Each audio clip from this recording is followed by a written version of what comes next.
Hi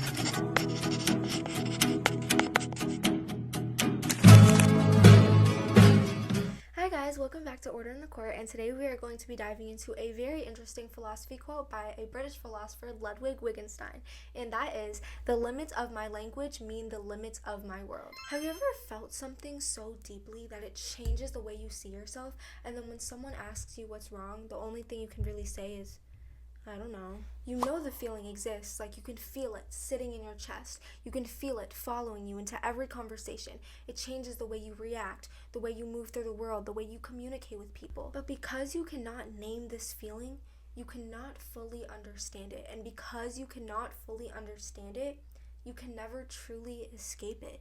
And that's what makes this quote genuinely terrifying. A lot of people think that Ludwig was saying, oh, people with larger vocabularies are smarter, but he was suggesting something way deeper. Language does not just help us describe reality.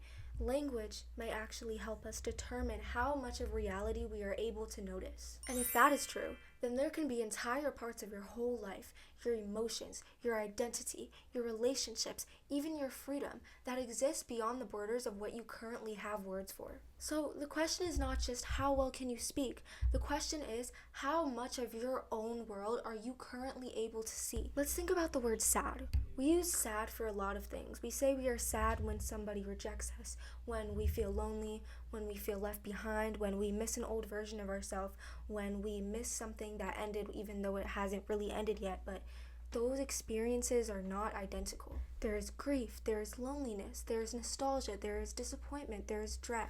When all of these feelings are reduced to the word sad, they become blurry, they blend together, and when a feeling is blurry, it becomes much harder to respond to it properly. You cannot heal a wound you can't locate. You cannot solve a problem you can't define. You do not need to stop being emotional. You need to recognize that what you're feeling is betrayal. Maybe you're not lazy. Maybe you're just overwhelmed. Maybe you're not jealous. Maybe you're just afraid of being replaced.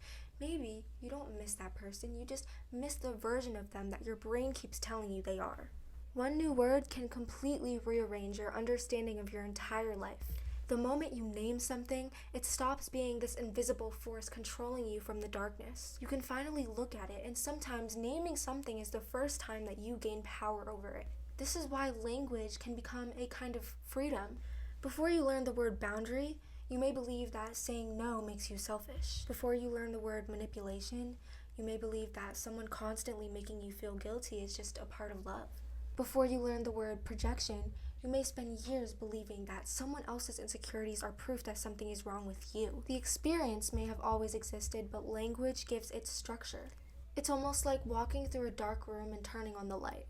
The furniture is still there, the walls are still there, the danger is still there, but you couldn't see clearly enough to move around it until you turned on the light. This quote becomes even more interesting when we apply it beyond just emotions. Language does not only shape what we feel, it shapes what we believe is possible. Think about the way we talk about ourselves. I'm not a confident person, I'm bad at math, I'm too sensitive, nobody ever stays with me. These may sound like descriptions, but the more often we repeat them, the more they begin to act like rules. There is a major difference between saying, I am a failure, and I failed at something.